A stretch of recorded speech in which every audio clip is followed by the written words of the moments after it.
আজ সমুদ্রপালের লেখা ভূতের কেরামতি আমি আপনাদেরকে শোনাব। একটি শস্য শ্যামলা বর্ধিষ্ণু গ্রাম।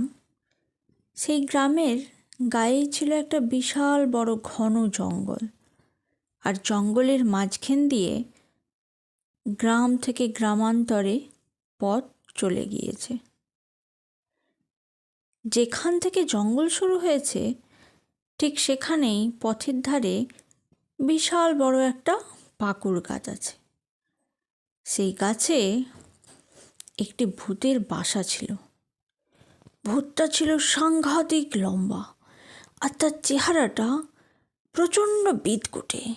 তবে ভূতটার একটা গুণ ছিল, দোষ না করলে সে কাউকে কিছু বলতো না। ওই পথ দিয়ে দিনের বেলায় যাতায়াত করতে কেউ কোনোদিনও ভয় পায়নি, আর দিনে মানে কেউ কোনোদিনও কিছু দেখেও নি। তবে রাতের বেলায় কারো সাহস ছিল না যে ওই পথ দিয়ে যাতায়াত করবে। গ্রামের প্রায় সকলেই দেখেছে রাতের বেলায় পাকুড় গাছটায় বিরাট লম্বা মতো কোনো একটা জীব দোল খায়, আর মাঝে মধ্যে একটা শব্দ ভেসে আসে, আমি করাল দ্রংষ্ট, আমি করাল দ্রংষ্ট। গ্রামের সকলে মিলে একদিন ঠিক করলো যে কোনো প্রকারে ওই পাকুড় গাছটা কেটে ফেলতে হবে। গাছটা কেটে ফেললে তো আর ভূত থাকবে না। কিন্তু মহা মুশকিল হলো ওই গাছ কাটা নিয়ে। কোনো মজুরে গাছ আর কাটতে চায় না, কারণ ওদের মনে ভয় যে গাছটা যদি আমরা কাটি ভূত তো আমাদেরই সর্বনাশ করবে। অবশেষে গ্রামবাসীরা সব ঢাক ঢোল পিটিয়ে ঘোষণা করে দিল যে ওই পাকুড় গাছ যে কেটে ফেলবে তাকে 1000 টাকা পুরস্কার দেওয়া হবে। ঠিক আছে। ওই গ্রামেই এক প্রান্তে এক বুড়ি থাকতো। বুড়ির নাম ছিল সন্ধ্যা। বুড়ির একটাই মাত্র ছেলে, আর ছেলের নাম ভক্তদাস। ভক্তদাস বেশ শৌখিন মেজাজের তরুণ। বুড়ি মাকে সে যত্ন করে না, খেতেও দেয় না, পড়তেও দেয় না। মনের দুঃখে বুড়ি মনে মনে ঠিক করলো, এত কষ্ট করে বেঁচে থাকার থেকে ভূতের হাতে মরা ঢের গুণে ভালো। গ্রামবাসীদের ঢোল পেটানো শুনে বুড়ি সন্ধ্যা ছেলের কাছে গিয়ে বলল, বাবা ভক্তদাস, আমি আর সংসারের যাতনা সহ্য করতে পারছি না বাবা, আমাকে একটা কুড়ুল এনে দে। আজ রাতে আমি ওই ভূত যে পাকুড় গাছটায় থাকে সেই গাছটাকে কেটে ফেলবো, এতে তোরও লাভ হবে, 1000 টাকা সেটা তুই পেয়ে যাবি, আর ভূতের হাতেও প্রাণটা দিয়ে আমি এই সংসার যাতনা থেকে একটু মুক্তি পাবো। মায়ের কথা শুনে ছেলে তো মহা খুশি। বিনা পরিশ্রমে 1000 টাকা লাভ, আবার ঘরের বালাই এই বুড়ির হাত থেকেও বেশ রক্ষা পাওয়া যাবে। এই সুযোগ কি আর হাতছাড়া করা যায়? অতএব ভক্তদার সাথে সাথে একটা ধারালো কুড়ুল এনে মায়ের হাতে দিয়ে বলল, ঠিক আছে, যাও তুমি আজকে। সেদিন ঠিক দুপুর রাতের বেলায় সন্ধ্যা বুড়ি কুড়ুল কাঁধে নিয়ে মনের দুঃখে চলল জঙ্গলের ধারে সেই পাকুড় গাছটা কাটতে। চারিদিকে আলকাতরার মতো অন্ধকার, আর বুড়ির পরনে সাদা থান কাপড়, মাথায় ঘোমটা দেওয়া। দূর থেকে দেখলে মনে হবে যেন কোনো পেদনি ধীর পায়ে পাকুড় গাছের দিকে এগিয়ে যাচ্ছে।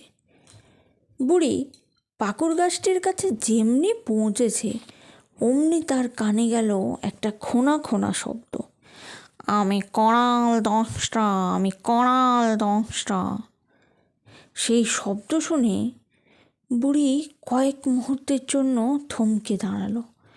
পরক্ষণে ও চিৎকার করে বলে উঠল, আমার নাম সন্ধ্যা।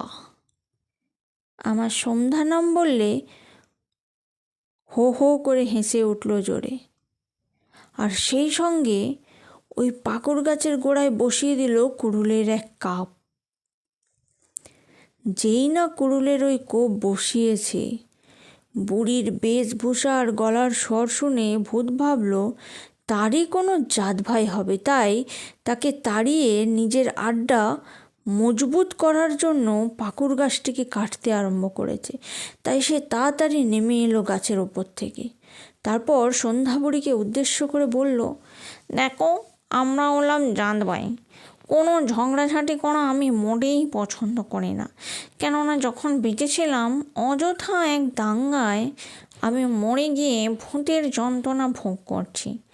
তাছাড়া এই গাছটি কেটে তোমার কী লাভ হবে বলো তো?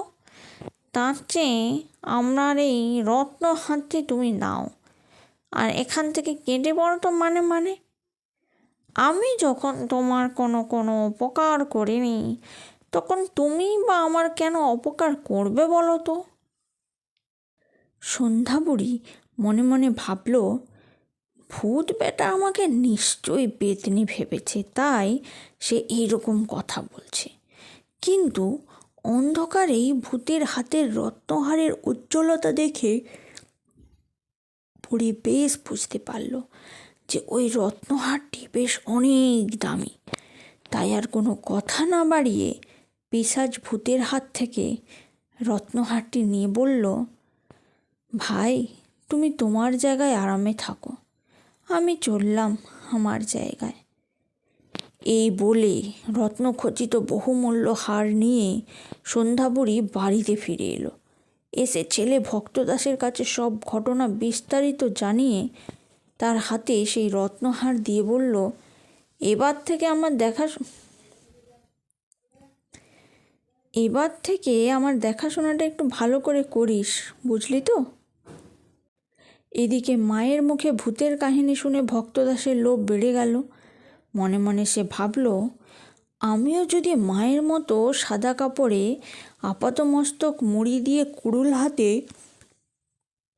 ওই পাকুড় গাছটি কাটতে শুরু করে দিই, তাহলে ভূতটি নিশ্চয়ই আমাকেও তার জাত ভাই বলে মনে করে ভয়ে ভয়ে কোনো রত্নহার বা মোহর বা অন্য কোনো মহামূল্যবান জিনিস দেবে, যা দিয়ে বেশ ভালোভাবেই দিন কাটবে।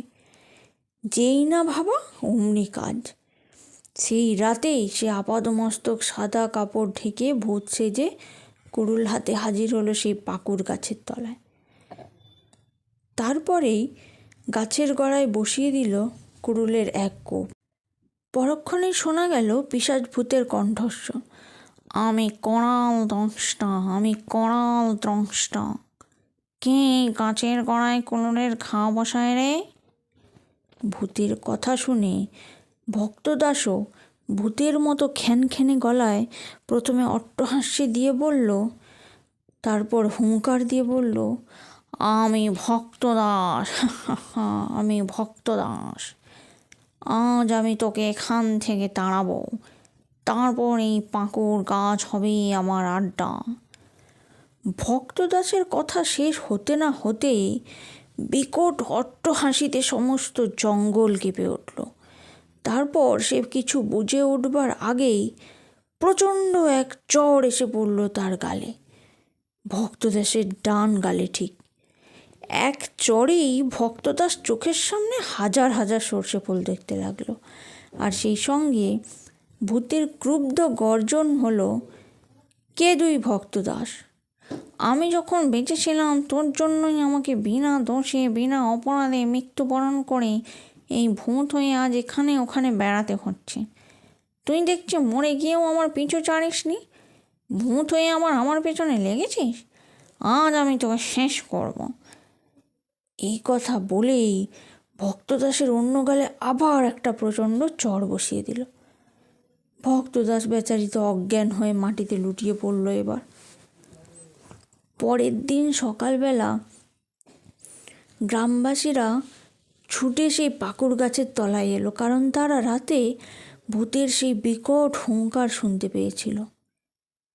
পাকুড় গাছের নিচে এসে ওরা ভক্তদাসকে অজ্ঞান হয়ে পড়ে থাকতে দেখে আর পাশে কুড়ুলখানা দেখে বুঝে নিল 1000 টাকার লোভে ভক্তদাস এসেছিল এই পাকুড় গাছ কাটতে, আর তার ফলস্বরূপ সে এখানে পড়ে আছে। অনেক চেষ্টা করার পর 3 দিনের মাথায় ভক্তদাসের জ্ঞান ফিরেছিল ঠিকই, কিন্তু সে আর নিজেকে সুস্থ সবল করে তুলতে পারেনি। তবে যতদিন তার বুড়ি মা বেঁচে ছিল, মায়ের সেবা যত্ন করেছিল মন দিয়ে।